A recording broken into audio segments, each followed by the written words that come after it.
हाँ जी, सभी को नमस्कार। आज के बुक रीडिंग में आप सभी का स्वागत स्वागत है। 17 फरवरी आज खत्म होने की तैयारी में है, लेकिन उससे पहले 17 फरवरी के बारे में रॉबिन शर्मा अपने डेली इंस्पिरेशन में क्या कह रहे हैं सुनते हैं हम लोग अजय कुमार जी के साथ में। पटियाला से Ajay Kumar ji. Thank you, sir. Thanks a lot. Welcome ji. Personal greatness, February 17. Why postpone your greatness? There will never be a perfect time to live your dreams and step into the poetic possibility of your life was meant to be. So why not to take the leap today? तो इसमें कहते हैं कि हम चीजें ना हमेशा टालते रहते हैं। हम में जो भी टैलेंट है, जो भी ग्रेटनेस है, उसको पोस्टपोन करते रहते हैं। और कहते हैं यहाँ कोई भी परफेक्ट टाइम नहीं होता अपने सपनों को जीने के लिए। जो भी पॉसिबिलिटीज है आपकी लाइफ के लिए, जिसके लिए बने हैं आप, उसके लिए भी कोई परफेक्ट टाइम नहीं होता। तो कहते हैं why not to take the leap today. मतलब वो कहते हैं कि लीप मतलब अहेड हो, मतलब एक छलांग लगाओ अपने सपनों की तरफ। और क्यों नहीं वो आज ही हो, आज ही अपने सपनों की तरफ टाइम लगाओ। कहते हैं ना परफेक्शन इज अ इल्यूजन। तो वैसे ही रहता है कि परफेक्ट बंदा कभी नहीं होता, परफेक्ट टाइम कभी भी नहीं आता है। Thank you sir. चलिए, बहुत बढ़िया। तो अजय जी के लिए जबरदस्त तालियां। बहुत ही अच्छी शुरुआत की उन्होंने, है ना। तो बहुत अच्छी बात बताई कि क्यों पोस्टपोन करना है ग्रेटनेस, अगर और परफेक्शन की तैयारी क्यों करनी है, क्योंकि परफेक्ट हो गया जिस दिन तो एक ही जगह है हम सबके लिए। सबको पता होगा कहाँ पे है। जो परफेक्ट हो गया वो कहीं तो पहुंच चुका है। तो आज ही हमको शुरुआत करनी है। तो कितने लोग तैयार है कि आज से हम कुछ करेंगे। आज आज मतलब आज, है ना। वो नहीं कि कल मतलब 18 फरवरी को करेंगे। दिशा, मम्मी को फोन दे। तो चलिए, ग्रेट, वंडरफुल। आप लोग तैयार हैं तो बहुत अच्छी बात है। हम कुछ जरूर कर रहे हैं और हम लोग बहुत कुछ कर रहे हैं। तो आगे बढ़ते हैं। नेक्स्ट चैप्टर को शुरू करते हैं। खंड 5 पार्ट 5 है सेल के कदम, सेल के पहले की सेल। हर कोई चाहता है कि हम अच्छा सेल करें, लेकिन उससे पहले क्या सेल करना है उसको जानते हैं। और चलिए आज शुरू करते हैं हम लोग। मेधा जी, आप रीड कीजिएगा। Thank you sir. Welcome. Sale के पहले की सेल।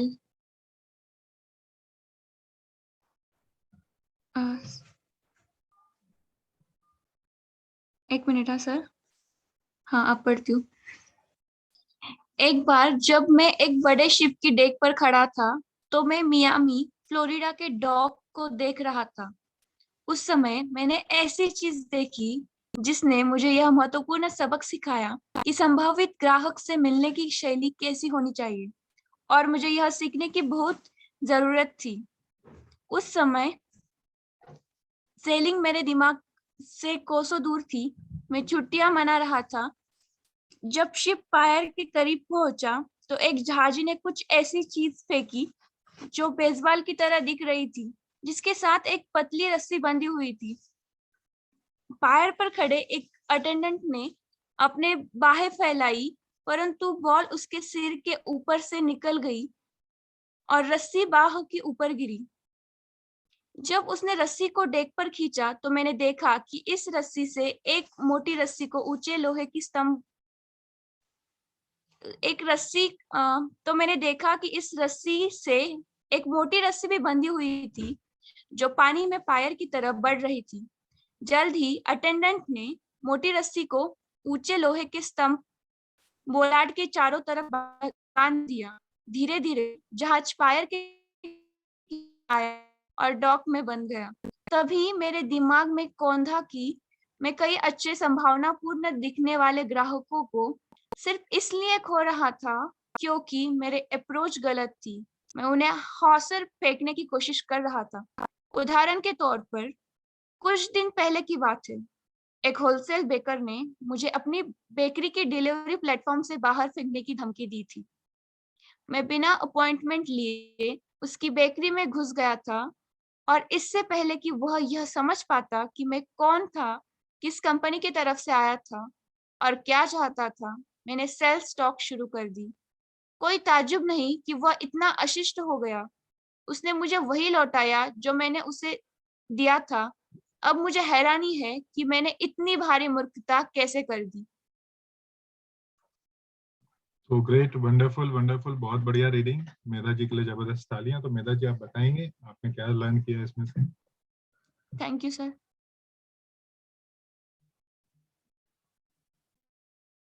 हेलो मेधा। हाँ जी, हेलो शायद। सर। हाँ, आपकी लर्निंग बताएंगे इस पर्टिकुलर रीडिंग से?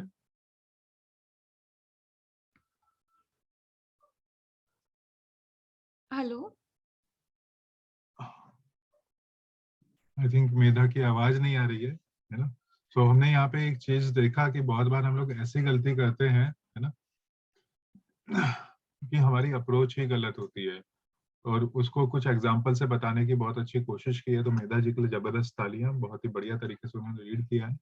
आगे बढ़ते हैं और देखते हैं कि आगे क्या बताने की कोशिश कर रहे हैं। और इसके लिए हम लोग आज बुलाते हैं कुमार गौरव जी को। काफी दिनों के बाद में आए हुए हैं, तो कुमार गौरव जी रीड कीजिए।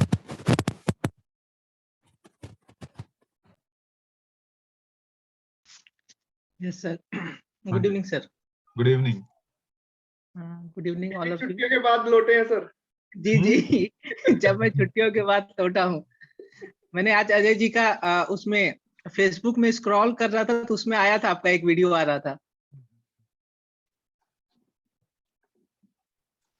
तो चलिए चलो मैं कुमार शुरू गौरव जी आपके लिए ही है, जब मैं छुट्टियों से लौटा। मेरे लिए बना है ये लाइन, सर। हाँ जी, थैंक हाँ यू। जी। जब मैं छुट्टियों से घर लौटा तो मैंने अप्रोच या ग्राहक से मिलने की शैली के बारे में जितनी भी सामग्री मिल सकती थी वह सब पढ़ना शुरू की। मैंने अधिक अनुभवी और अधिक उम्र के सेल्समैनों से इस बारे में पूछा। मुझे आश्चर्य हुआ जब इनमें से कई ने कहा अप्रोच सेल में सबसे मुश्किल कदम है। अब मेरी समझ में आया कि मैं किसी आदमी से मिलने जाने से पहले उसके ऑफिस के सामने चक्कर क्यों लगाया करता था और इतना नर्वस क्यों हो जाता था। मैं यह नहीं जानता था कि उससे किस तरह मिला जाए। मुझे डर था कि मुझे अपनी बात कहने का मौका दिए बिना ही वह वहां से भगा दिया जाएगा। आपको क्या लगता है कि मुझे इस बारे में सर्वश्रेष्ठ सलाह कहाँ से मिली होगी कि ग्राहकों से कैसे मिला जाए, सेल्समैनों से नहीं? मुझे यह जानकारी प्रोस्पेक्टस ने दी। यह रही वो दो बातें जो मैंने उनसे सीखी है और जिन्होंने मेरी मदद की है। वे उन सेल्समैनों को पसंद नहीं करते जो उन्हें इस बारे में सस्पेंस में रखते हैं कि वे कौन हैं, वे किस कंपनी से आए हैं और वो क्या चाहते हैं। अगर सेल्समैन झूठ बोलता है, चालाकी करता है या अपने बिजनेस या अपनी कॉल के उद्देश्य को छुपाने की कोशिश करता है तो उन्हें बहुत चिढ़ होती है। वे सेल्समैन को पसंद करते हैं उसकी अप्रोच सहज, संजीदा और ईमानदार हो और जो सीधे अपनी कॉल के उद्देश्य के बारे में मुद्दे की बात पर आ जाए। नंबर 2, अगर सेल्समैन बिना अपॉइंटमेंट लिए मिलने आया हो तो वह पसंद करते हैं कि सेल्समैन पूछे कि क्या इस समय बात करना सुविधाजनक होगा, बजाय कि वह तत्काल अपनी सेल्स टॉक शुरू कर दे। Thank you, thank you, thank you Kumar Gaurav ji, बहुत बढ़िया आपने रीड किया, बहुत ही वंडरफुल। तो आप अपनी लर्निंग को शेयर करेंगे? जी सर। इन्होंने मतलब इसमें कहा गया है कि सेल्समैन को ये ध्यान रखना होगा कि जब हम किसी को अप्रोच करते हैं तो या तो हमें अपॉइंटमेंट लेके मिलना चाहिए या जब भी अगर हम डायरेक्ट भी मिलते हैं तो वहां पर हम उससे मतलब परमिशन ले लें कि अगर आपके पास टाइम हो तो फिर हम लोग बात करें। और डायरेक्ट हम मतलब उनसे मतलब सीधे और ईमानदार तरीके से हम बात करें, कि ना कि हम इस तरीके से बताएं कि मैं अपने प्रोडक्ट के बारे में उससे बाद में बताऊंगा, मैं कुछ सस्पेंस में रखूं। ये चीजें ग्राहक मतलब कस्टमर इससे अवॉइड करना चाहते हैं। एग्जैक्टली, बहुत अच्छा, बहुत अच्छा। तो कुमार गौरव जी के लिए जबरदस्त तालियां, बहुत ही बढ़िया तरीके से रीड किया और समझाया है। आगे बढ़ते हैं हम लोग और उसके बाद में नेक्स्ट मौका देते हैं रोहित जी, आप रीड कीजिएगा। Happy evening, sir. Happy evening. Okay. So सालों बाद मैंने न्यूयॉर्क सिटी के अपने दोस्त रिचर्ड डिक बॉर्डन की बातें सुनी। यह प्रसिद्ध सेल्स लेक्चरर और परामर्शदाता सेल्समैनों को बता रहे थे, अगर आप पहले अपने ग्राहक को यह नहीं बताते कि आपकी बातें सुनना क्यों महत्वपूर्ण है, तो फिर उसे सेल्स स्टोरी सुनाने में कोई खास फायदा नहीं होगा। इसलिए हर कॉल से पहले 10 सेकंड इस बात में लगाएं कि आप अपनी पूरी कहानी सुनने के लिए उतना समय खरीदें जिसकी आपको जरूरत है। अपने प्रोडक्ट को बेचने की कोशिश करने से पहले इंटरव्यू को सेल करें। अगर मैं किसी आदमी से बिना अपॉइंटमेंट लिए मिलने जाता हूं तो मैं सीधे कह देता हूं, मिस्टर विकलन, मेरा नाम वेटगर है, फ्रैंक वेटगर। मैं fidelity mutual life insurance company से आया हूं। आपके मित्र विक राइडनॉर ने मुझसे कहा था कि मैं जब इस तरफ से गुजरूं तो आपसे मिल लूं। क्या मैं आपसे अभी कुछ मिनट बात कर सकता हूं या आप बाद में मिलना पसंद करेंगे? आमतौर पर वह यही कहेगा, कहिए, या आप मुझसे किस बारे में बात करना चाहते हैं? तो बहुत अच्छा रोहित जी, बहुत बढ़िया रीड किया। आप इसको एक्सप्लेन करेंगे, आपने क्या सीखा इसमें से? सर, इसमें बात हो रही है रेफरेंस के बारे में कि अगर हम कहीं भी सेल्स करने जाते हैं तो अगर हम किसी पर्सन से रेफरेंस ले लें तो हमें सेल्स में बहुत ही आसानी होती है। और अगर जिसके पास गए हैं और उस रेफरेंस पर्सन का नाम अगर हम उनको बता दें तो उनके नजर में हमारी जो रिस्पेक्ट होती है वो कुछ अलग तरह की दिखती है। तो हमें हमेशा रेफरेंस सेल को अप्रोच करना चाहिए। Thank you. बहुत अच्छा, बहुत अच्छा। बात के पीछे लिखी हुई बात के पीछे की चीज को रोहित ने बहुत अच्छे से पकड़ा। और साथ में एक और बहुत इंपॉर्टेंट चीज कि हमें बिना अपॉइंटमेंट के लोगों से लंबी बातें नहीं करनी चाहिए। अगर हम रेफरेंस भी ले रहे हैं तो हमें अपॉइंटमेंट फिक्स करना चाहिए। सो thank you Rohit for wonderful reading, बहुत बढ़िया। और थैंक यू। चलिए, ग्रेट, थैंक यू। आगे बढ़ते हैं। नेक्स्ट रीडिंग के लिए हम लोग मोनिका जी को मौका देते हैं। मोनिका जी, रीड कीजिएगा।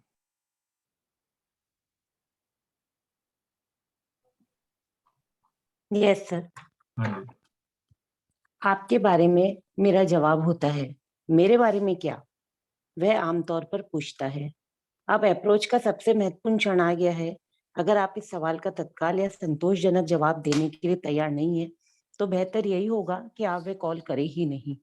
अगर आप यह बताते हैं कि आप उसे कुछ बेचना चाहते हैं जिसमें उसके पैसे खर्च होंगे, तो आप एक तरह से उसे यह बता रहे हैं कि बिलों का भुगतान करने की बहुत चिंताएं हैं और वह इस उधेड़-बुन में है कि अपने खर्च को कम कैसे किया जाए। परंतु अगर आप अपनी किसी महत्वपूर्ण समस्या पर बात करना चाहते हैं, तो वह आपके साथ किसी भी ऐसे विचार के बारे में बात करने के लिए उत्सुक रहेगा जिससे उसकी समस्या सुलझ सके। गृहिणी के पास सेल्समैन से नए रेफ्रिजरेटर खरीदने के बारे में बात करने का समय नहीं होता, परंतु वह मीट, बटर, अंडे और दूध की बढ़ती कीमतों के बारे में चिंतित रहती है। वह सचमुच ये सुनने के लिए बहुत उत्सुक होती है कि किस तरह व्यर्थ के खर्चे को कम किया जा सकता है और भोजन की कीमत को कम किया जा सकता है।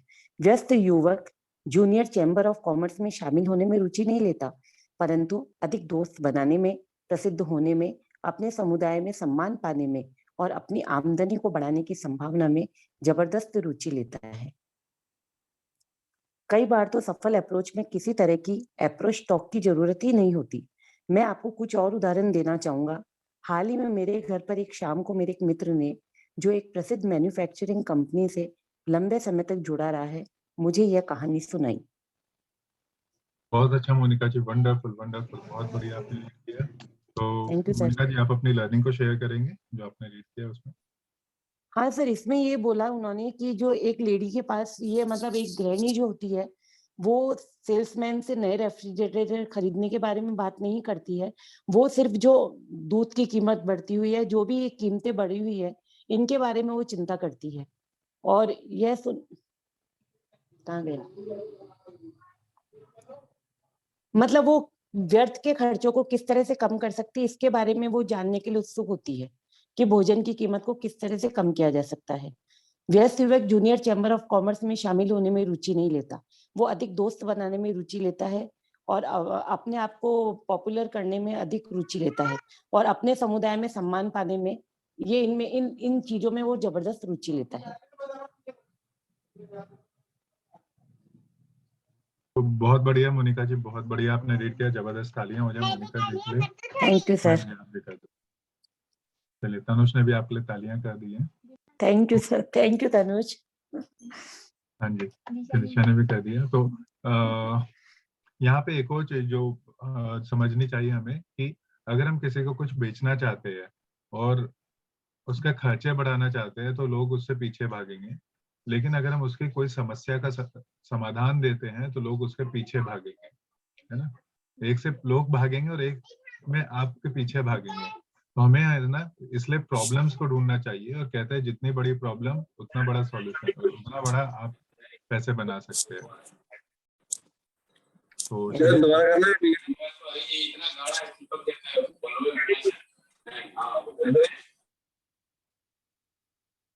जतिन, यहाँ पे मैंने ये बताया कि जितना बड़ा प्रॉब्लम होता है लोगों का, उतना अच्छा हम सॉल्यूशन देके उतना अच्छा हम इसमें काम कर सकते हैं। लेकिन जब हम लोगों को जबरदस्ती बेचते हैं तो लोग हमसे भागते हैं, और जब हम लोगों को सॉल्यूशन देते हैं तो लोग हमारे पीछे भागते हैं।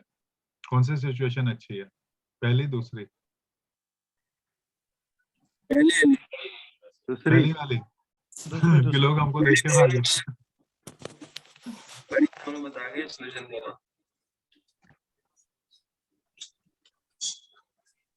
So I think second is always good.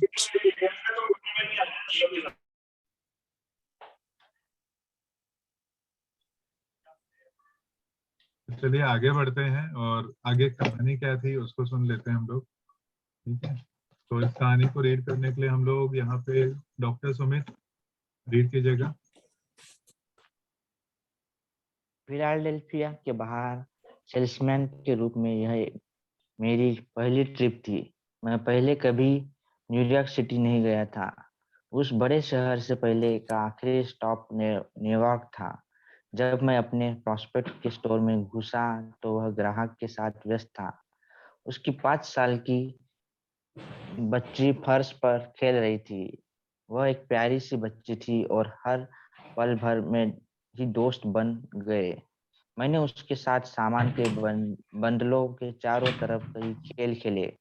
जब उस बच्चे का पिता थोड़ा फ्री हुआ तो मैंने अपना परिचय दिया और उसने कहा, हमने आपकी इस कंपनी से काफी समय में से कुछ नहीं खरीदा है। मैंने उसके साथ बिजनेस की चर्चा नहीं की थी। मैंने तो उसकी छोटी बच्ची के बारे में बातें की थी। उसने कहा, मैं देख सकता हूँ कि आप मेरी छोटी बच्ची को पसंद करते हैं। क्या आप आज रात को उसकी बर्थडे पार्टी में आना पसंद करेंगे? हम इस स्टोर के ऊपर ही रहते हैं, नीचे से।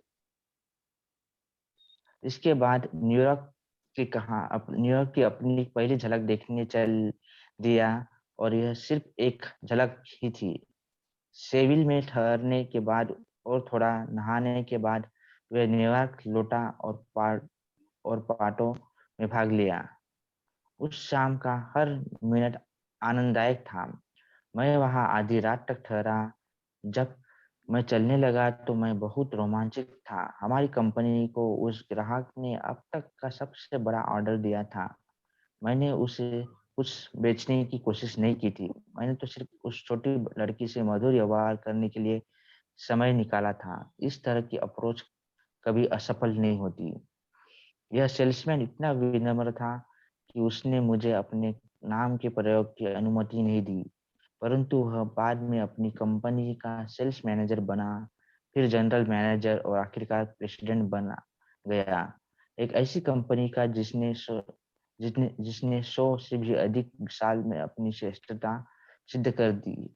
अपने 25 साल के सेलिंग अनुभव में उसने मुझे आगे बताया, मुझे ये अप्रोच सबसे अच्छी लगी है कि पहले यह पता लगाए कि प्रॉस्पेक्ट की हॉबी क्या है और फिर आप उस हॉबी के बारे में बात करें। बहुत अच्छा सुमित जी, बहुत ही जबरदस्त आपने रीड किया। सुमित जी, आप शेयर करना चाहेंगे क्या सीखा है आपने इसमें? तो वो मतलब बता रहा है कि जो अपने को किस में इंटरेस्ट है प्रॉस्पर, मतलब उसने बच्चे का एग्जांपल दिया है। बच्चे का बर्थडे था तो उसके बर्थडे के एग्जांपल देके बताया है कि उस छोटी लड़की को मधुर मतलब क्या पसंद है वो देखा है। और उसमें बताया है कि जो हॉबी है सामने वाले को हॉबी को पहचान के फिर सेलिंग मतलब इंटरेस्ट दिखाना है सामने वाले में, और उसके अकॉर्डिंग फिर अपना ये क्या बोल सकते कि सेलिंग या जो कुछ है उनको इंटरेस्ट में ही बताना है। बिल्कुल बिल्कुल, बहुत बढ़िया। तो सुमित जी ने बहुत अच्छी बात की, और कई बार सेल किए बिना भी है ना बहुत बड़ी सेल मिलती है, अगर हम है ना लोगों से एक अच्छी रैपो बनाते हो। रैपो बनाने का एक अच्छा तरीका ये है कि हम लोगों को बारे में बात करें, अपने बारे में, अपने प्रोडक्ट के बारे में ना करें। जैसा मेरे को कभी कभी ग्रुप में से कुछ लोगों का मैसेज आ जाता है, या वो बताते हैं कि कुछ लोग हैं जो अपने प्रोडक्ट ही बेचना शुरू कर देते हैं। तो एक चीज जो मैंने सीखी है या हमने बहुत बार पढ़ा है कि पहले लोग आपको पसंद करेंगे, फिर आपके प्रोडक्ट को भी पसंद करें, लेकिन पहले आपको तो पसंद करना शुरू करना चाहिए। तो जो लोग भी ऐसा करते हैं, सभी को एक राय है कि आप आए बुक रीडिंग में, पहले खुद को बेचे और फिर प्रोडक्ट को जरूर बेच पाएंगे। तो थैंक यू, और ओके आगे बढ़ते हैं। थैंक यू, बहुत बढ़िया सुमित जी। तो मुझे नहीं लगता यहाँ ऐसे लोग हैं, लेकिन हाँ ये इसलिए बता रहा हूँ कि कुछ लोग इस तरीके से अभी कर रहे हैं, तो मैं उनके लिए खासकर ना मेरे को कभी कभी फोन आ जाते हैं। तो थैंक्स अ लॉट, बहुत अच्छा आपने रीड किया। और चलिए, वी आर वेरी ग्रेटफुल, आज हमारे साथ कुछ नए लोग भी है। तो हम बात करेंगे, मुक्ता राय जी को मौका देते हैं। मुक्ता जी आप रीड कीजिएगा, और रीड करने के जी पहले सर। एक क्विक इंट्रोडक्शन, आपका जी नेम, सर। सिटी, प्रोफेशन, और हो सके तो कैमरा चालू कीजिए जिससे कि हमारी कम्युनिटी आपका स्वागत कर सके। जी नमस्कार। नमस्कार आप सभी लोगों को। मैं डॉक्टर मुक्ता रॉय, और काफी दिनों से मैं सोच ही रही थी कि मुझे आना है, लेकिन टाइम नहीं निकाल पा रही थी मैं बुक रीडिंग के लिए, क्योंकि क्लासेस और भी मेरी चलती थी। तो आज मेरे पास जतिन सर का फोन आया, तो उन्होंने कहा कि मुक्ता जी आप ज्वाइन करिए आज से। तो मैंने कहा ठीक है, मैं टाइम निकालती हूँ। तो बिल्कुल मैं आई हूँ, और बहुत ही अच्छा लगा मुझे कम्युनिटी में ज्वाइन होके, जो बुक रीडिंग चल रही है अभी। जी, और मैं थैंक यू। इंदौर से हूँ। या ओह ग्रेट, वंडरफुल। इंदौर से और भी कुछ लोग आते हैं, तो स्वागत है मुक्ता जी का। Welcome, welcome, जबरदस्त तालियां। Welcome welcome welcome Mukta ji. Thank you. जी, वेलकम टू द फैमिली। और चलिए कुछ सीखते हैं। या ओके। आपको हमेशा खेलने के लिए कोई बच्ची नहीं मिलेगी। आपको हमेशा हॉबी के बारे में बोलने का मौका नहीं मिलेगा, परंतु दोस्ताना होने का कोई ना कोई तरीका हमेशा मौजूद होता है। मैं हाल ही में अपने एक मित्र लेस्टर एच शिंगल के साथ लंच कर रहा था। वे कैम्डन न्यू जर्सी में शिंगल लेदर कंपनी के प्रेसिडेंट हैं। लेस्टर जितने काबिल सेल्समैन मैंने कम ही देखे हैं। उन्होंने कहा, कई साल पहले जब मैं एक युवा सेल्समैन था, मैं न्यूयॉर्क राज्य के एक बड़े निर्माता के यहाँ कॉल पर गया। उसने मुझे देखकर चिढ़ने का अभिनय करते हुए कहा, आई एम सॉरी, पर मैं आपको आज बिल्कुल भी समय नहीं दे सकता। मैं लंच करने जा रहा हूँ। यह महसूस करते हुए कि किसी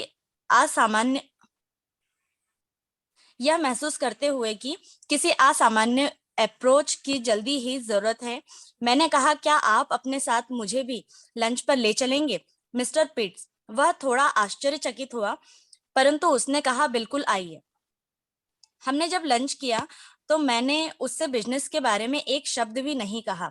जब हम उसके ऑफिस में वापस लौटे तो उसने मुझे एक छोटा ऑर्डर दिया। उससे मुझे मिलने वाला यह पहला ऑर्डर था, परंतु यह एक अच्छे बिजनेस की शुरुआत थी। एक ऐसा बिजनेस जो कई सालों तक चलता रहा। मई 1945 में मैं एडिन ओक्लाहामा में था।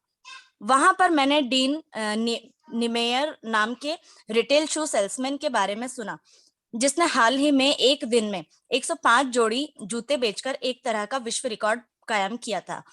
हर सेल एक अलग अकेली सेल थी, जो उसने 87 महिलाओं और बच्चों को की थी। मैं इस आदमी से बात करना चाहता था, इसलिए मैं उस स्टोर में गया जहां मिस्टर निमेयर काम करते थे, और उसने पूछा कि उन्होंने ऐसा किस तरह किया। उन्होंने कहा, यह सब अप्रोच की वजह से हुआ है।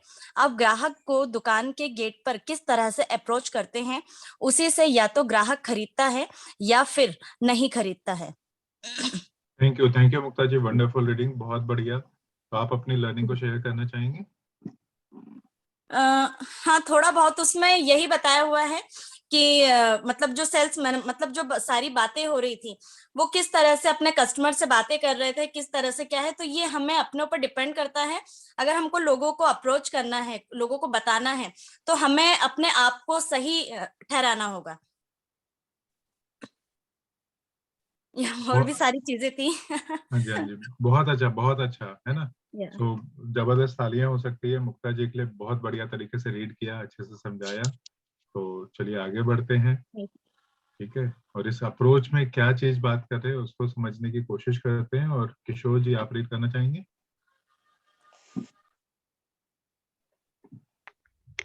जी सर। हाँ जी।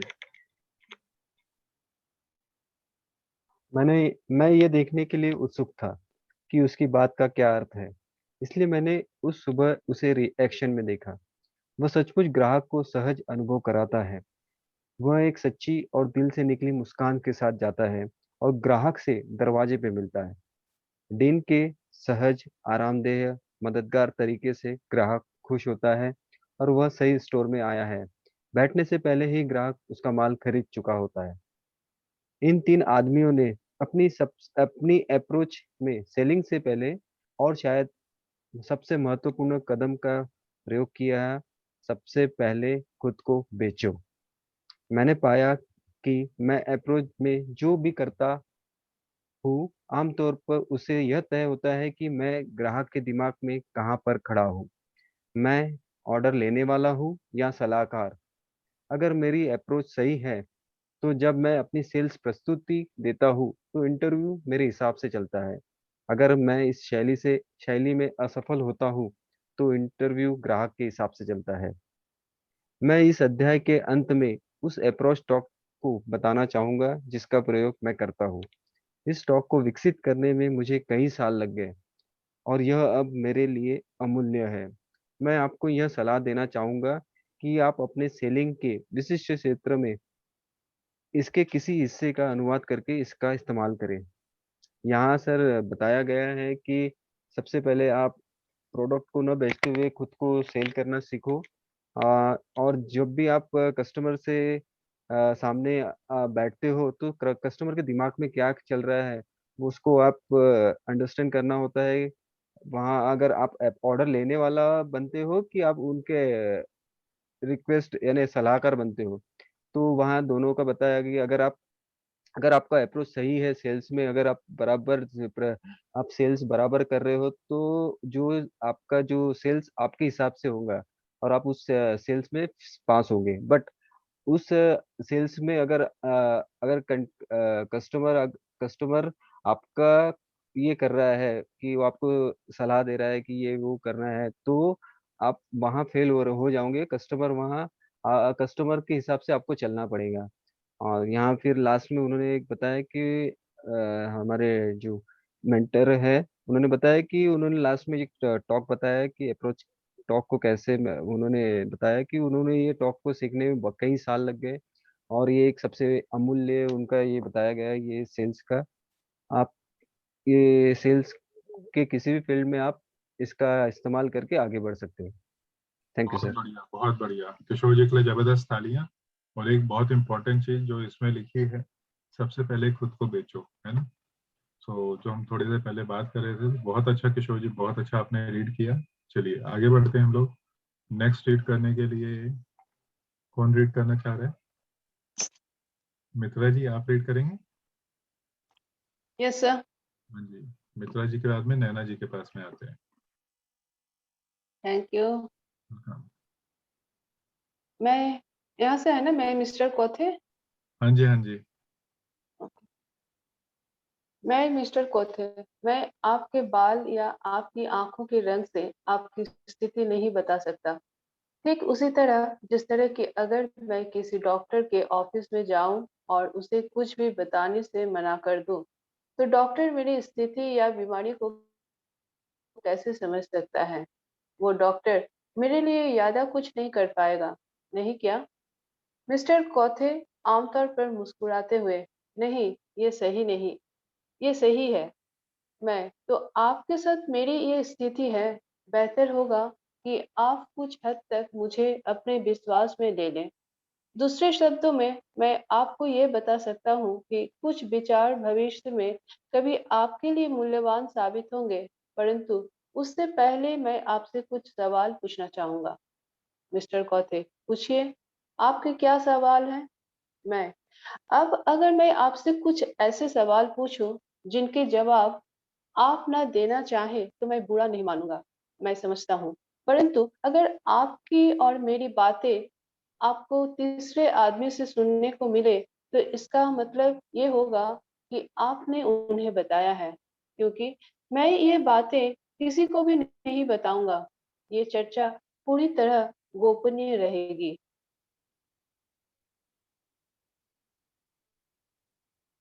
थैंक यू मित्रा जी, बहुत अच्छा आपने रीड किया। और आगे क्या बात हुई है इसको जानते हैं हम लोग। और नैना जी, कल भी आपने हैंड रेस किया था, मौका नहीं मिल पाया, तो आज सुनते हैं आपसे। Thank you. Thank you.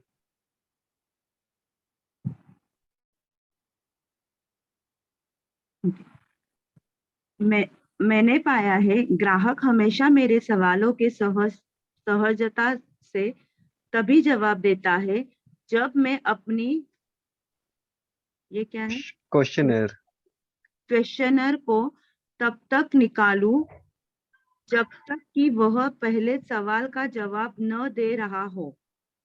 मैं उसकी तरह सीधे देखते हुए और उसकी बातों को पूरी रुचि के साथ सुनते हुए ऐसा करता हूँ। मैंने इस, ये क्या, क्वेश्चन है। वो इंग्लिश है, ओके हिंदी में लिख दिया है। क्वेश्चनर है। ओके, क्वेश्चन है ना ये? हाँ हाँ हाँ, ओके, हाँ, मतलब ये इंग्लिश वर्ड है। जैसे उसी तरह सीधे देखते हुए और उसकी बातों को पूरी रुचि के साथ सुनते हुए ऐसा करता हूँ। मैंने इस क्वेश्चनर को कई साल तक विकसित किया है। यह संक्षिप्त है, परंतु यह मुझे ग्राहक की स्थिति की पूरी तस्वीर दे देती है। साथ ही यह उसके वर्तमान और भावी लक्ष्यों के बारे में भी बताती है।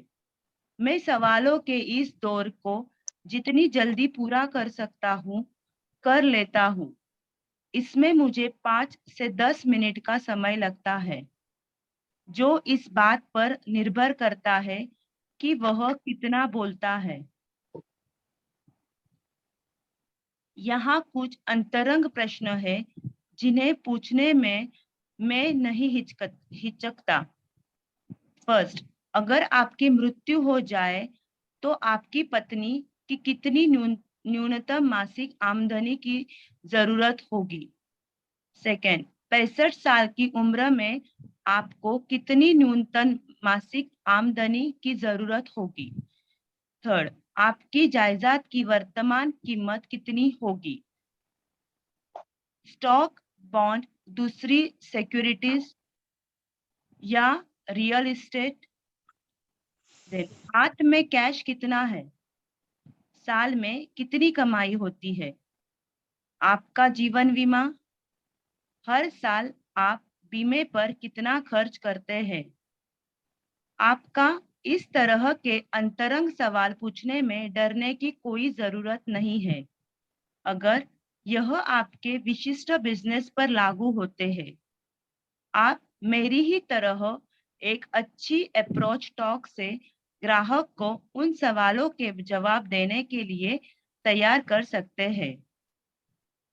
Thank you thank you thank you Naina ji, बहुत ही बढ़िया तरीके से आपने रीड किया और बहुत अच्छे से कुछ सवालों को लेके आए, और खासकर आपके लिए तो बहुत इंपॉर्टेंट होगा, इंश्योरेंस भी नहीं है आपको। तीन सवाल तो मैं हमेशा पूछती हूँ इसमें से, तो मुझे चलो रिलेट हुए great, मेरे से। Wonderful wonderful. तो एक चीज बहुत इंपॉर्टेंट है कि हमारी अप्रोच, हमारे क्वेश्चंस पहले से तैयार होने चाहिए जब हम किसी से बात करने जाते हैं। तो thanks a lot once again Naina ji for wonderful reading. और आगे बढ़ते हैं, नेक्स्ट पढ़ने के लिए हम लोग बुलाते हैं अविनाश जी को। काफी दिन से अविनाश जी की आवाज नहीं सुनी है। अविनाश जी। जी, मैंने जिस तरह से कागज को अपनी जेब से निकाला था, उसी तरह, एक मिनट सर, इसी तरह मैं उसे वापस अपनी जेब में रख लेता हूँ। मेरा आखिरी सवाल होता है मुस्कुराते हुए, जब आप काम नहीं करते तो आप क्या करते हैं मिस्टर कोथे? दूसरे शब्दों में, क्या आपकी कोई हॉबी है? इन सवाल का जवाब अक्सर मेरे लिए बाद में बहुमूल्य साबित होता है। जब वह इस सवाल का जवाब देता है तो मैं क्वेश्चनेयर को अपनी जेब में डाल लेता हूँ। मैं पहले इंटरव्यू में अपने संभावित ग्राहक को इसे नहीं दिखाता। इस दौरान आपकी उत्सुकता इस हद तक बढ़ चुकी होती है कि इससे दूसरे इंटरव्यू में मेरे अवसर सुधर जाते हैं। जब मैं जानकारी हासिल सर ऊपर करिए कर लेता हूँ तो मैं जितनी जल्दी बाहर निकल सकता हूँ बाहर निकल जाता हूँ। मैं कहता हूँ, आपके विश्वास के लिए धन्यवाद मिस्टर कोथे। मैं इस पर कुछ विचार करूँगा। मुझे लगता है कि मेरे पास एक विचार है जो आपके लिए लाभकारी हो सकता है, और जब मैं इस पूरी योजना तैयार कर लूँगा तो मैं आपसे अपॉइंटमेंट का अनुरोध करूँगा। क्या यह ठीक रहेगा? और आमतौर पर उसका जवाब होता है हाँ। बहुत अच्छा अविनाश जी, वंडरफुल रीडिंग, वंडरफुल। तो आपकी लर्निंग को शेयर करेंगे, आपने इसमें से कैसे? नहीं सर, करिए, मेरा थोड़ा थ्रोट इन्फेक्शन है, ज़्यादा बोल नहीं पाऊँगा आपके ओके ओके, नो इश्यूज। तो अविनाश जी के लिए बहुत ही जबरदस्त तालियां कि थ्रोट इन्फेक्शन के बावजूद भी उन्होंने बहुत अच्छे से रीड किया। और एक बहुत इंपॉर्टेंट चीज जो यहाँ से समझ में आती है, जो बहुत सारे लोग गलती करते हो, पहली विजिट में ही सेल करने का कोशिश करते हैं। लेकिन पहली विजिट जो होती है, पहला इंटरव्यू जो होता है, वो हमारा इंफॉर्मेशन लेने के लिए अच्छा होना चाहिए। और उसके बाद में हमें कोशिश ये नहीं करनी चाहिए कि हम पहली विजिट में ही सेल कर दें, जो बहुत सारे लोग गलतियां करते हैं। So thank you Avinash ji, once again बहुत अच्छा रीडिंग। और आगे बढ़ते हैं, नेक्स्ट रीड करने के लिए हम लोग सुनते हैं कौन है और आगे रीड करना चाहता है।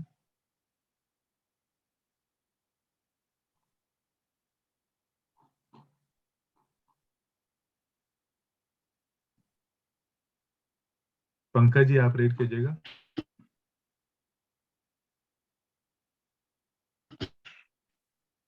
हेलो पंकज जी। पंकज यस जी, सर। हाँ जी हाँ जी, चलिए रीड कीजिएगा पंकज जी। मैं अपनी बुद्धि के प्रयोग करके यह तय करता हूं कि क्या इस क्षण में आगे की तारीख में कोई निश्चित अपॉइंटमेंट फिक्स करना चाहूंगा या अगले सप्ताह के लिए मैं बाद में अपॉइंटमेंट लूंगा। महत्वपूर्ण क्वेश्चनर्स को एक फाइल में रखा जाना चाहिए, ठीक उसी प्रकार जिस तरह डॉक्टर अपने मरीजों का पूरा रिकॉर्ड रखता है। इससे आपको अपने ग्राहक के बारे में वह जानकारी मिलती है जो उस व्यक्ति की सफलता के साथ साथ बढ़ती जाती है। और मैंने यह पाया कि जब यह लोग प्रगति करते हैं तो वे आपको अपनी प्रगति के बारे में बताने के लिए उत्सुक रहते हैं। वे जानते हैं कि जब आप सचमुच उनमें दिलचस्पी लेते हैं तो आप ही एकमात्र व्यक्ति हैं जिसके साथ वे अपनी समस्याओं पर विचार कर सकते हैं और अपनी सफलता और सुख को बांट सकते हैं। मैं नहीं मानता कि इस अप्रोच टॉक को रटा जाना चाहिए, परंतु मुझे विश्वास है कि इसे हर दिन कई बार लिखा और पढ़ा जाना चाहिए। तभी अचानक एक दिन आपको यह पूरी याद हो जाती है। अगर आप इसे इस तरह से सीखेंगे तो यह रटी हुई नहीं लगेगी। अपनी पत्नी को यह टॉक दें, उसके सामने इसकी बार बार रिहर्सल करें जब तक कि आप इसे इतनी अच्छी तरह से न जान लें कि यह आपका हिस्सा बन जाए। संक्षेप में, 1, हौसर फेंकने की कोशिश न करें। हिविंग लाइन फेंकें। पॉइंट 2, अप्रोच का एक ही लक्ष्य होना चाहिए, अपने प्रोडक्ट को नहीं बल्कि अपने इंटरव्यू यानी सेल्स इंटरव्यू को सेल करना। यही सेल से पहल की सेल है। तो बहुत अच्छा पंकज जी, वंडरफुल, बहुत अच्छा रीडिंग। पंकज जी, आप लर्निंग तो यहाँ पे आपने वैसे शेयर कर ही दी है। इसके अलावा आपको लगता है कुछ और इम्पोर्टेंट पॉइंट जो आप बात करना चाहेंगे?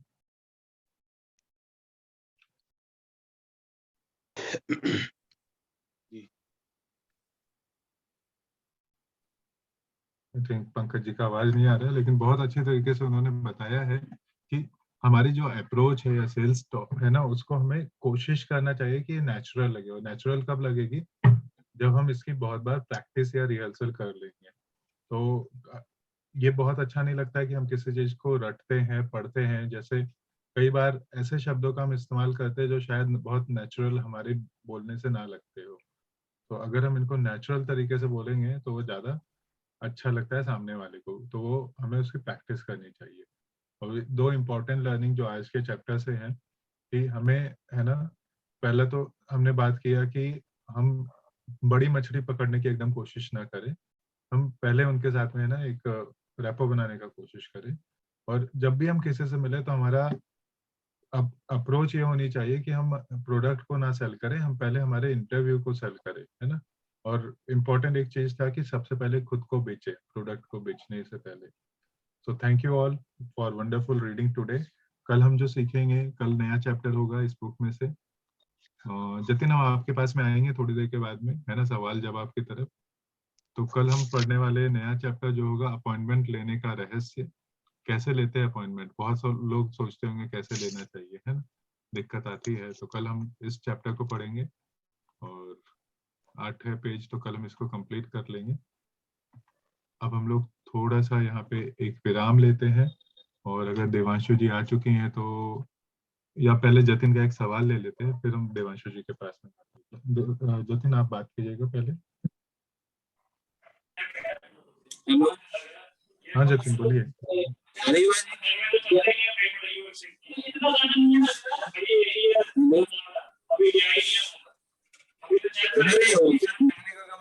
ना जतिन, आवाज ना आ रही आवाज है। नहीं आ रही जतिन आपकी। We can't hear you properly. Jatin, आप लिख दो, हम लोग उसको बात करते हैं, क्योंकि पीछे से बहुत आवाज आ रही है। आप शायद ऑफिस में ना, काफी नॉइस आ रहा है। तो आप लिख दीजिए, हम लोग उस पर आंसर करते हैं। तब तक देवांशु जी को लेके आते हैं स्पॉटलाइट पे और कुछ बढ़िया सीखते हैं, है ना। Devanshu ji, over to you. Thank you so much. सभी को मेरा नमस्कार, जय श्री कृष्ण। जय श्री कृष्ण। कल का एक छोटा सा रिव्यू दूंगी कि कल कैसे अर्जुन इतनी दुविधा में रहते हैं। और एक सेकंड, इतनी दुविधा में रहते हैं और वो कृष्ण से बोलते हैं कि मेरे सामने रिलेटिव्स खड़े हुए हैं जिनके साथ मेरा पूरा बचपन गया है, ना ही वो मेरे शत्रु हैं और ना ही मैं उनसे लड़ाई करके मुझे कुछ हासिल होने वाला है। वो ऐसा उनसे क्वेश्चन करते हैं और अर्जुन मतलब तब कृष्ण जी उनको अभी बताते हैं कि धर्म युद्ध तो करना ही पड़ेगा जन कल्याण के लिए। वो उनको समझा रहे हैं। अब आगे का श्लोक में पढ़ती हूँ। न च क्षोम्यवस्थातुं भ्रमतीव च मे मनः निमित्तानि च पश्यामि विप्रतानि केशव। इसमें अर्जुन बात करते हैं, अर्जुन बता रहे हैं, अर्जुन बात को स्पष्ट रखते हैं। डर में सब व्यर्थ लगता है। अर्जुन कहते हैं, कृष्ण, ना मैं विजय चाहता हूँ, ना मैं राज्य, ना ही मेरे सुख को चाहता हूँ। हे गोविंद, हमें ऐसे राज्य से क्या प्रयोजन है, हमें ऐसे राज्य से क्या लाभ है।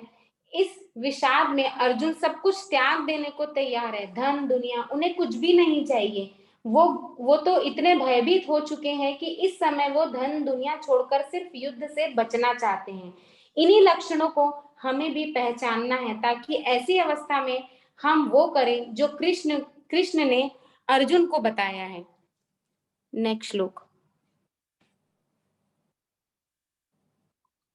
न च श्रेयो न पश्यामि हत्वा सजनमाहवे नाकांक्षे विजय कृष्णा च राज्य सुखानि च। मतलब इसमें कृष्ण जी बोल रहे हैं कि मैं दुनिया की सारी धन दौलत सब कुछ त्यागने को तैयार हूँ, लेकिन मुझसे ये युद्ध मत करवाओ, क्योंकि मेरे सामने ही, अर्जुन के सामने ही खड़े हैं उनके गुरुजन, ताऊ, चाचा, दादा, मामा, सारे ससुर और कई सारे सगे संबंधी लोग। अर्जुन अपने सभी संबंधी को करीब से पहचान रहे हैं और पहचान कर उन्हें बता रहे हैं कि मतलब ये सारे ही मेरे सगे संबंधी, इनसे मैं कैसे लड़ सकता हूँ। तो वो इतनी दुविधा और इतने कश्मकश में है कि उनको तो सिर्फ अभी एक ही चीज दिख रही है कि वो कैसे युद्ध से बचे, और वो कृष्ण जी को कन्विंस कर रहे हैं कि मुझसे ये युद्ध नहीं होगा, और कृष्ण जी उनको समझा रहे हैं कि आपको तो ये धर्म युद्ध करना ही पड़ेगा। अब आज मैं ये 2 श्लोक कंप्लीट की हूँ, अब कल नेक्स्ट आगे बढ़ेंगे अपन।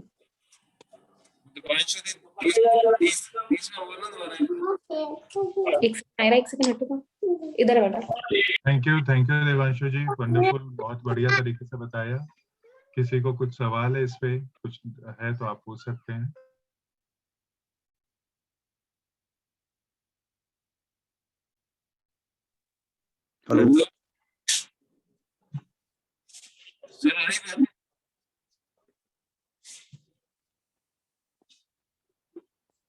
हेलो हेलो, हाँ जतिन,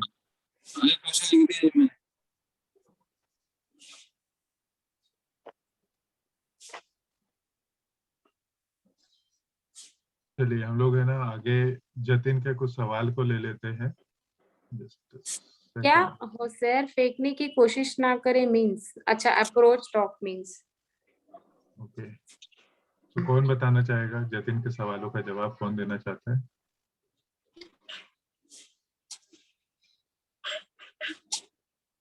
जतिन कोई नहीं बताना चाह रहा है तुम्हारे को? आवाज ही नहीं आ रहा है। हेलो हेलो, अवसर का मतलब है जैसे कोई भी बड़ा काम मतलब सीधे ही ना अप्रोच करें जाके, ना कि सीधे ही बेचने लग जाएं।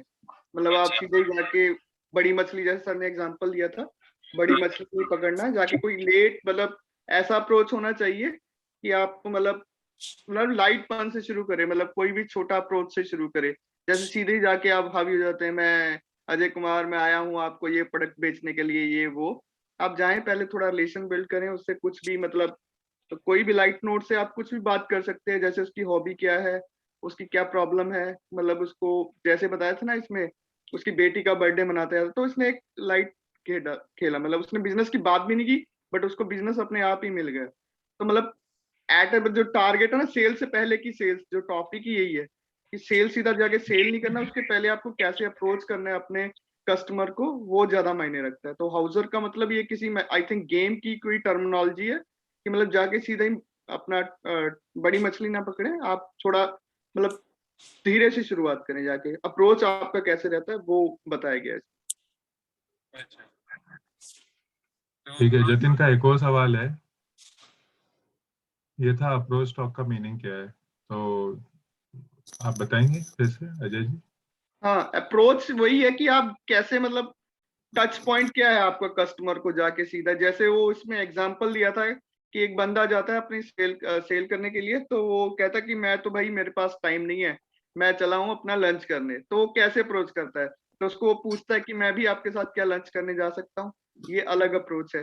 सेकेंड अप्रोच ये रह सकता है कि आपकी हॉबी क्या है, आपका क्या क्या पसंद है, ये दूसरा अप्रोच हो सकता है। मतलब अलग अलग अप्रोच होते हैं कि आप अपने कस्टमर को किस तरह से कनेक्ट कर पाते हैं। सेल से मतलब आपको कैसे अपने आप को पहले बेचना है, कितने तरह से अप्रोच कर सकते हैं आप। जैसे उन्होंने 5 6 7 क्वेश्चन लिखे थे, ये भी अलग अप्रोच है कि सीधा जाके यही ना पूछना कि आपको ये मैं बीमा बेचने आया हूँ इंश्योरेंस, और ये इंश्योरेंस के ये फायदे हैं। मतलब उसको ये अप्रोच करना कि आपका क्या एम है, आपको कितनी इनकम चाहिए एट अ पर्टिकुलर टाइम, आपको कितना पैसा लगेगा अगर आप रिटायर हो जाते हो, अगर आप काम नहीं करते हो तो आप क्या करते हो, हॉबी क्या है उसकी। तो अलग अलग तरह के क्वेश्चन पूछना एक अलग अप्रोच है, उसका हाल चाल पूछना एक अलग अप्रोच है। तो ये अलग अलग अप्रोच, मतलब क्या क्या तरीके हैं इसको, अभी ऐसे भी क्या क्या टाइप्स के साथ अपने कस्टमर को आप कनेक्ट कर सकते हो। बिल्कुल, है ना?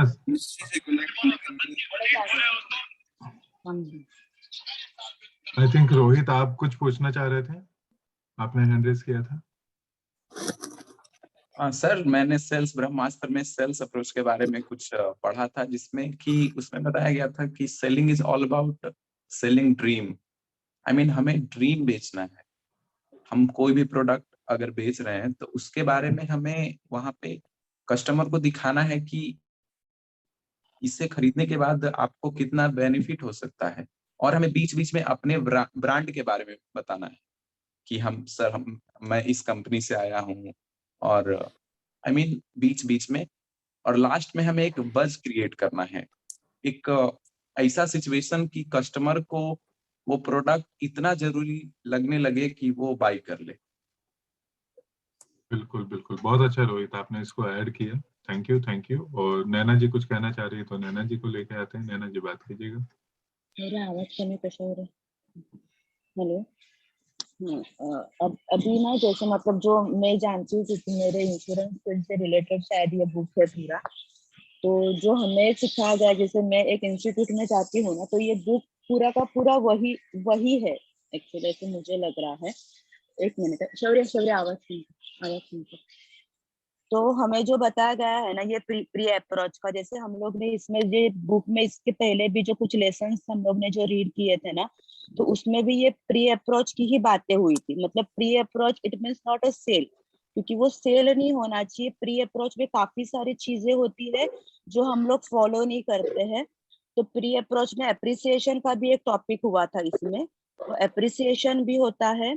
और किसी का अगर कुछ क्या बोलते हैं उसमें लिसनिंग होना चाहिए अपना। प्री अप्रोच में सामने वाले का जो भी प्रॉब्लम है वो समझना चाहिए, और उसका नीड क्या है वो भी समझना चाहिए, ना कि हम लोग डायरेक्टली जाते, क्योंकि ये सेल्स में ना काफी लोग गलती करते हैं। जैसा हमें इसमें एक इंस्टीट्यूट में मैं जाती हूँ ना, वहाँ पे हमेशा ना मतलब सेल की चीजें बहुत कम सिखाई जाती है। वहाँ पे ये एथिक्स ही ज्यादा सिखाए जाते हैं कि तुम लोग मतलब छोटी छोटी गलतियां करते हो और उसमें अपना सेल भी नहीं होता है। लोग ना ये चीजें भूल जाते हैं, उनको ऐसा लगता है सेल मतलब बस अपना प्रोडक्ट बेचना, सामने वाले को बताना और हो गया। लेकिन अगर अपने को अगर छोटे ही क्या बोलते हैं छोटे टर्म के लिए, शॉर्ट टर्म के लिए अगर हमें बिजनेस करना है ना, तो ये सब चीजें हमें काम आती है। बट अगर हमें लॉन्ग टर्म के लिए अगर कोई भी बिजनेस करना है ना, तो ये सब चीजें बहुत ज्यादा काम आती है। जैसे इसमें, जैसे हम लोग ने इसके पहले जो कहा था सर, देखिए रिलेशन बिल्ड करना है, नीड बेस जानना है सामने वाले को, सामने वाले का भी सुनना है, उसमें लिसनिंग भी होना चाहिए अपना। तो ये सब छोटी छोटी चीजें हैं जो अपने बैक जो चैप्टर्स जो हम लोग ने पढ़े थे ना, उसमें वो सब चीजें आ गई थी। तो वो सब प्री अप्रोच होता है ऐसा, तो वो हमें आगे जाने के लिए वो इजी हो जाता है।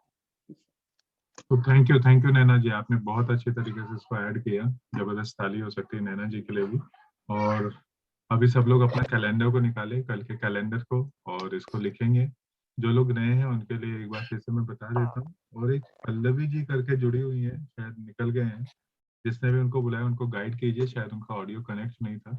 ठीक है, तो थैंक यू ऑल। और हाँ जी, कोई कुछ कह रहा है? तो हमें हमारा कल का है ना कैलेंडर लिखना है। नए जो लोग हैं उनके लिए खासकर थोड़ा सा यहाँ पे दिखा देता हूँ कि किस तरीके से लिखते हैं हम लोग।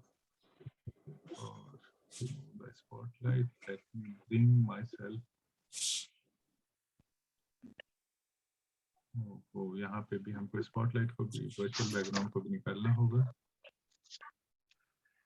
हाँ जी, तो अगर आप लोग को ये डायरी दिख रही हो, यहाँ पे ऐसा समय लिखा हुआ है और समय के साथ में एक्टिविटी लिखी हुई है, टाइम एंड एक्टिविटी। तो आप अपने जैसे 5 बजे 6 बजे से मैंने शुरू किया है, और जो भी एक्टिविटीज है तो इस तरीके से हम हमारी एक्टिविटीज को लिखते हैं जिससे कि हमारा समय प्लान हो जाए, है ना। तो सभी लोग उस तरीके से लिख लें अपनी एक्टिविटीज को, और साथ में अगर किसी की कुछ शेयरिंग है तो उसको ले लेते हैं। शेयरिंग चलती रहेगी, सब लोग अपनी डायरी को भी लिख लेंगे।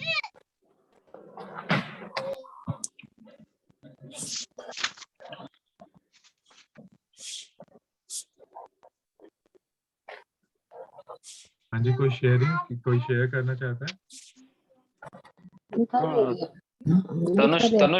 तनुष का सेशन कैसे हुआ? जरा शेयरिंग हो जाए तो अच्छा होगा। तनुष को ले आते हैं यहाँ पे। आ जाओ तनुष जी, लाइट।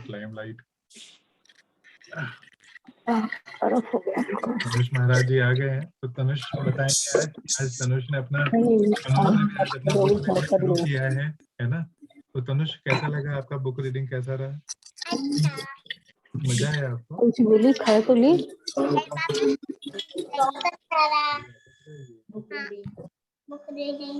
हाँ अच्छा, आयरा भी है ना बुक रीडिंग में? आयरा भी थी, आयरा बताएगी। आयरा कैसा रहा book reading?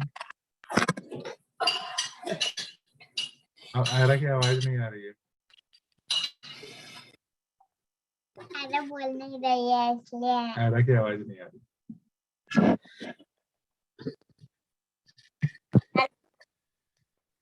So I want to say congratulations to little Tanuj for starting his excellent program.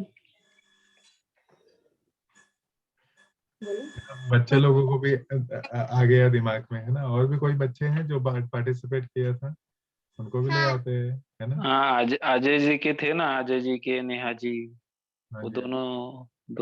दोनों के थे। बच्चे तो सो गए हैं। मेरा भी बेटा बहुत जल्दी सो गया, 9:30 बजे ही सो गया है। ओके। इसलिए मैंने अकेले ज्वाइन किया, देखा क्या चालू है। डांस चालू था। डांस चालू था। आज तो बुक रीड नहीं की, बाकी सब बहुत मस्ती किए बच्चों ने, है ना। ठीक है, गुड स्टार्ट। और मैं भी ज्वाइन हुआ था। Congratulations. Congratulations उसको Tanuj, well स्पॉटलाइट में done. डालो ना, उसको स्पॉटलाइट में लाओ। Congratulations Tanuj. And everybody clap for him. Everybody clap for him. अरे बीच में। Good job. तनुज सबको एक Good job. चॉकलेट गिफ्ट करो। तनुज कल आना, को मैं चॉकलेट दूंगी, ठीक है आपको? ठीक है। और बाकी जिन लोगों को देने की इच्छा हो चॉकलेट, वो मेरे घर कुरियर करवा दे, मैं दे दूंगी। नहीं, तनुज को सीधा ही दे देंगे ना हम लोग, उसमें क्या है। तनुज को सीधा ही कोरियर करवा